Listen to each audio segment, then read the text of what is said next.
manel de kalto jami manel rawade yaw e wona ka jamanu makko e ɗum kay rawade ma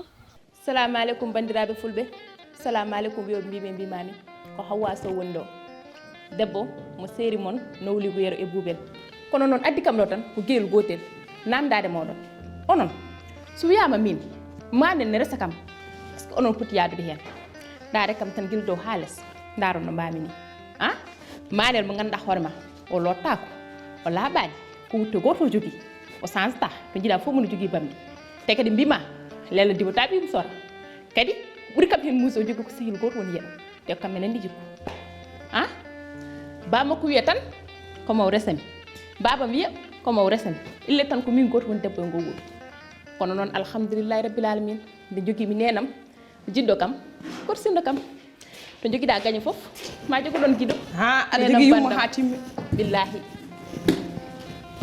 Hawwa nam nene walla aɗa jogui yummo ha timmi sa alan tan mi yiloyede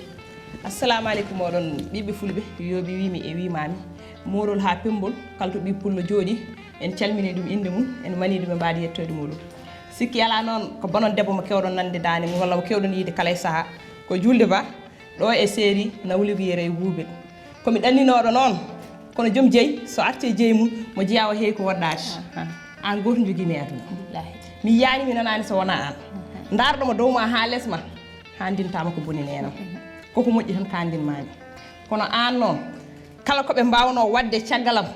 mi artimo ɗum komi ɗannino alhamdulillahi rabbil alamin koko jiɗɗa tan wonata inchallah manel o humantake e ma ne weeli o humantake e ma e metti mi jibinta to pommi jibindema mi nema to pommi nedema mboɗo weddoma an wona won ɓiɗɗo nenam ɗum nen nena mami yettu Allah sa lelimo ɗan ɗum nena mami yettu Allah imba neɗɗo to jogui gaño foof noon ma jogoɗon guiɗo min joguimi tan ko gaño goto e nder aduna woni manel